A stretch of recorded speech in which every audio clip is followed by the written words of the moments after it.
ভারত থেকে শেখ হাসিনার ভাষণ এখন সোশ্যাল মিডিয়ায় ভাইরাল। ভারত থেকে শেখ হাসিনা কি করে আবার নতুন করে ভাষণ দিলেন, যেই ভাষণের পিছনে রয়েছে ভারতের জাতীয় পতাকা সহ ভারতের সবকিছু। আমি কিছুদিন আগে একটা নিউজ দেখলাম, ওই যে লন্ডনে বসে জনাব তারেক রহমান সাহেবকে আমি ধন্যবাদ দিতে চাই, উনি সংবাদ শোনা মাত্রই ওনার দলের অনেক চাঁদাবাজকে উনি বহিষ্কার করেছেন। কোনো ব্যক্তির কারণে, কোনো নেতার কারণে, কোনো কর্মীর কারণে যদি মানুষের আস্থা নষ্ট হয়, তাকে আমরা ওন করতে পারবো না। ছাত্ররা নিজেরাই রাজনৈতিক দল গঠন করছে, এই লক্ষ্যে তারা দেশ জুড়ে লোকজনকে সংগঠিত করছে বলে জানিয়েছেন অন্তর্বর্তী সরকারের প্রধান উপদেষ্টা অধ্যাপক ডক্টর মোহাম্মদ ইউনূস। যুবদল নেতা তহিদের যেই মৃত্যু, সেই মৃত্যুর ঘটনায় ইতিমধ্যে মির্জা ফখরুল ইসলাম আলমগীর প্রতিক্রিয়া দেখিয়েছে। কুমিল্লায় যৌথ বাহিনী তুলে নেওয়ার পরদিন তার মৃত্যু হয়। মৃত্যুর ঘটনার বিচার দাবি করেছেন মির্জা ফখরুল ইসলাম আলমগীর। শনিবার সকালে নিজের ভেরিফাইড ফেসবুক পেজে এক পোস্টে তিনি এই বিচার দাবি করেছেন। বলেছেন, যুবদল নেতা তহিদুল ইসলাম হত্যার বিচার চাই। ছাত্র দলের বিরুদ্ধে ডক্টর ইউনূস সরকার, সাধারণ শিক্ষার্থী ও শিবিরের মধ্যে ঐক্য জরুরি। সরকারকেও আরো কঠোর হতে হবে, শিবির, সাধারণ শিক্ষার্থী সবাইকে ঐক্যবদ্ধ হতে হবে, কারণ এই ছাত্র দলের হাতে সরকার, রাষ্ট্র কেউ নিরাপদ নয়। সেনাপ্রধান জেনারেল ওয়াকারুজ্জামানকে উৎখাত করার ষড়যন্ত্র করা হচ্ছে, এমন খবর দ্য ইকোনমিক টাইমস দিয়েছে, ভারতের অন্যতম প্রভাবশালী একটি গণমাধ্যম। সেনাবাহিনীর একজন শীর্ষ কর্মকর্তা, যার নাম এখানে উল্লেখ করা হয়েছে, আমি উল্লেখ করছি না সঙ্গত কারণেই, বলা হচ্ছে ওই শীর্ষ কর্মকর্তা সেনাবাহিনীর লাগাম নেওয়ার ষড়যন্ত্র করতে পারেন। ছাত্ররা যদি কখনো নির্বাচনে যায়, আমরা এই নির্বাচনকে বয়কট করে দেব। দেশে 12 কোটি জনসংখ্যা আন্দোলন সংগ্রাম করবে, আমরা আমাদের হক আদায়ের জন্য আমরা রাজপথে আসবো। আওয়ামী লীগ বাদ দেবে, বিএনপির সাপ আছে, জামাতের আছে, আঙ্গিক সঙ্গীতে যারা কথা বলতেছে, এরা ছাত্রও নেই, এরা এই দেশের সুস্থ মস্তিষ্কের একজন নাগরিকও নেই। গরিবের অধিকার গরিবকে ফেরত দিতে হবে। আসসালামু আলাইকুম প্রিয় দর্শক, বাংলাদেশের বর্তমান রাজনৈতিক প্রেক্ষাপট বা রাজনৈতিক পরিস্থিতির উপর বিশ্লেষণ করে আপনাদের সামনে কিছু গুরুত্বপূর্ণ ভিডিও ফুটেজ নিয়ে হাজির হয়েছি। এমনকি দর্শক, আমি আশা করছি ভিডিওর শুরুটা দেখেই সবাই বুঝতে পেরেছেন আজকের নিউজটি কতটা গুরুত্বপূর্ণ। তো প্রিয় দর্শক, আমি আর বেশি কথা বাড়াতে চাই না, চলুন দেখে আসি আজকের সেই কাঙ্ক্ষিত ভিডিওগুলো। তবে তার আগে বলি, যারা এখনও চ্যানেলটি সাবস্ক্রাইব করেননি তারা সাবস্ক্রাইব করে পাশে থাকা বেল আইকনটি বাজিয়ে দেবেন, আর যারা ইতিমধ্যে সাবস্ক্রাইব করে রেখেছেন তাদেরকে অসংখ্য ধন্যবাদ।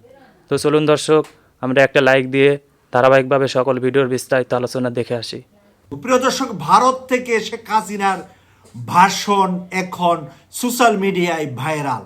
ভারত থেকে শেখ হাসিনা কি করে আবার নতুন করে ভাষণ দিলেন, যেই ভাষণের পিছনে রয়েছে ভারতের জাতীয় পতাকা সহ ভারতের সবকিছু।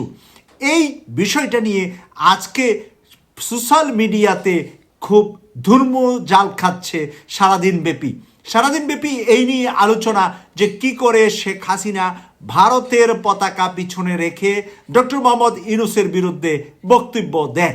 প্রিয় দর্শক, সেই বিষয়টা আমি আবারও বলছি, সেই বিষয়টা হলো শেখ হাসিনার রেখে যাওয়া কিছু কুলাঙ্গার দেশে বিদেশে থেকে এটা এডিট করেছে 2022 সালে ডক্টর মোহাম্মদ ইউনূসের বিরুদ্ধে তার একটা বক্তব্য।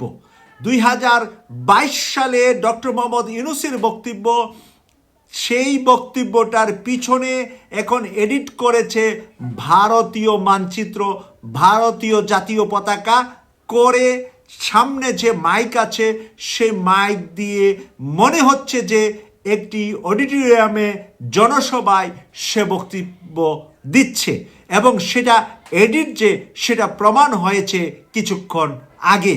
প্রিয় দর্শক, এইভাবে আওয়ামী লীগ কিছু না কিছুভাবে বাংলাদেশের মানুষকে শান্তিতে যাতে না থাকতে পারে, সেই জন্য ওরা ওই কুলাঙ্গাররা এই কাজ করে যাবে।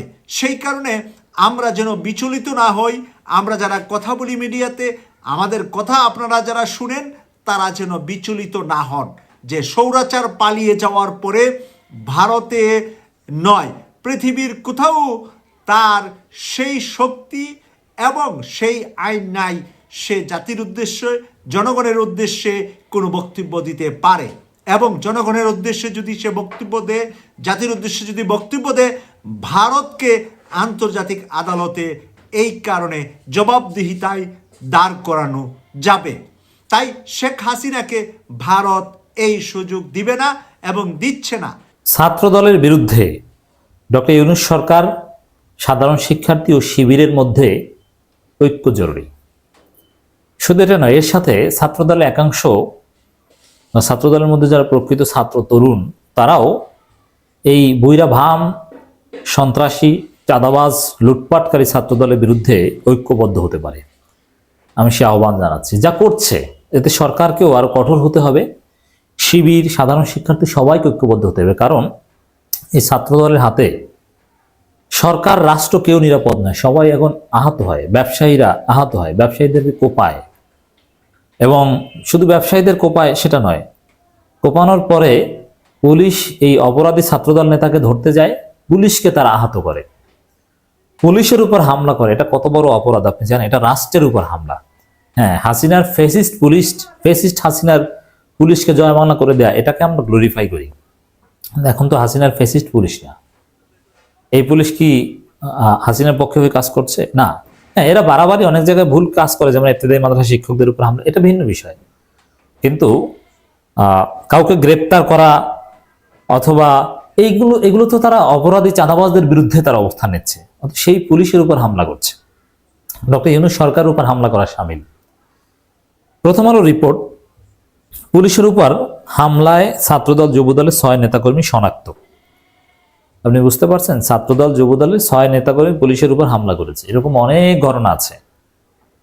থানায় হামলা, চোর, ছিনতাইকারী, এদেরকে জোর করে ছাড়িয়ে নেওয়ার চেষ্টা থানা থেকে, এভাবে রাষ্ট্রের বিরুদ্ধে অবস্থান নিয়েছে, রাষ্ট্রদ্রোহী কাজ করছে। আইন অনুযায়ী ওয়ারেন্টভুক্ত আসামিকে গ্রেপ্তার করছে, তাকে জোর করে ছিনিয়ে নিতে যায়। এর মানে রাষ্ট্রকে তারা মানে না, আইনকে মানে না, তারা রাষ্ট্রদ্রোহী। এজন্য এই ছাত্রদল সন্ত্রাসীদের বিরুদ্ধে ডক্টর ইউনূস সরকারকে কঠোর হতে হবে, সাধারণ শিক্ষার্থী, শিবির সবাইকে ঐক্যবদ্ধ হতে হবে। যুবদল নেতা তহিদের যেই মৃত্যু, সেই মৃত্যুর ঘটনায় ইতিমধ্যে মির্জা ফখরুল ইসলাম আলমগীর প্রতিক্রিয়া দেখিয়েছে। যে কায়দায় নির্যাতন, যে কায়দায় মৃত্যু, সেগুলো অতীতের ঘটনা আবার কিভাবে ফিরে আসলো, তাও বিএনপির উপরে, যে বিএনপি গত 15 বছরে একই কায়দায় তাদের অসংখ্য নেতাকর্মী হারিয়েছে, ঠিক একই কায়দায় তারা হারালো এই আমলে, যে আমলটা প্রতিষ্ঠিত বিএনপি, জামাত সহ যারা আন্দোলনকারী যে দলগুলো, তাদের ঐক্যমত্যের ভিত্তিতে, সেই ঐক্যমত্যের ভিত্তিতে গঠিত সরকার যখন ক্ষমতায়, তখন তহিদুল ইসলাম নামের এক যুবদল নেতার মৃত্যু হয়েছে। সেই মৃত্যুর ঘটনাগুলো খুবই মর্মান্তিক এবং রোমহর্ষক বলা যায়। কুমিল্লায় যৌথ বাহিনী তুলে নেওয়ার পরদিন তার মৃত্যু হয়।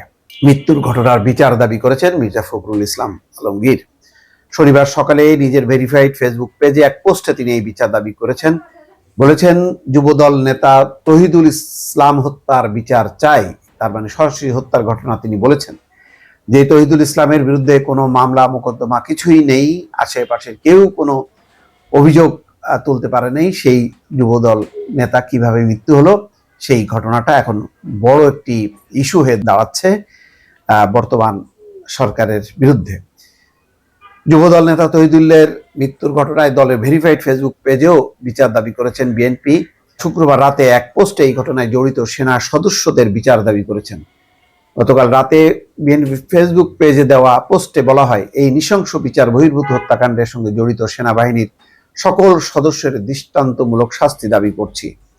তার মানে সরাসরি আঙুলটা কিন্তু সেনা সদস্যদের বিরুদ্ধে।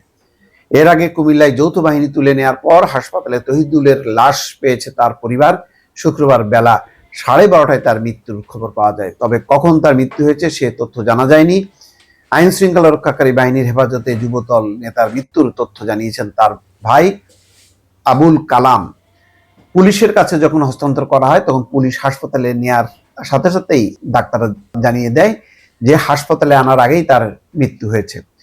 তহিদুল কুমিল্লা আদর্শ সদর উপজেলার 5 বুতি ইউনিয়নের 5 বুতি গ্রামের মোকলেসুর রহমানের ছেলে। তিনি ইউনিয়ন যুবদলের আহ্বায়ক ছিলেন। ছাত্ররা নিজেরাই রাজনৈতিক দল গঠন করছে, এই লক্ষ্যে তারা দেশ জুড়ে লোকজনকে সংগঠিত করছে বলে জানিয়েছেন অন্তর্বর্তী সরকারের প্রধান উপদেষ্টা অধ্যাপক ডক্টর মোহাম্মদ ইউনূস। ব্রিটিশ সংবাদ মাধ্যম ফিনান্সিয়াল টাইমসের প্রধান বৈদেশিক বিষয়ক ভাষ্যকর গিডিয়ন র্যাচম্যানের উপস্থাপনায় একটি পডকাস্টে তিনি এই কথা বলেন। র্যাচম্যান রিভিউ নামের ওই পডকাস্টের কথোপকথন লিখিত আকারে প্রকাশ করেছে ফিনান্সিয়াল টাইমস। বিশ্ব অর্থনৈতিক ফোরামের বার্ষিক সম্মেলন উপলক্ষে সম্প্রতি সুইজারল্যান্ডের দাভোস সফর করেন প্রধান উপদেষ্টা। সে সময় ব্রিটিশ সংবাদ মাধ্যম ফিনান্সিয়াল টাইমসের প্রধান বৈদেশিক বিষয়ক ভাষ্যকর গিডিয়ন র্যাচম্যানের উপস্থাপনায় একটি পডকাস্টে কথা বলেন তিনি। প্রিয় দর্শক, আমি আশা করছি ভিডিওগুলো সম্পূর্ণ মনোযোগ সহকারে দেখেছেন। সেই সাথে ভিডিও সম্পর্কিত কোনো তথ্য বা মতামত থাকলে কমেন্ট বক্সে জানিয়ে যাবেন। আজকের মতন এখানে শেষ করছি। ফিরে আসছি পরবর্তীতে অন্য কোনো টপিকস নিয়ে। সে পর্যন্ত ভালো থাকবেন। আল্লাহ হাফেজ।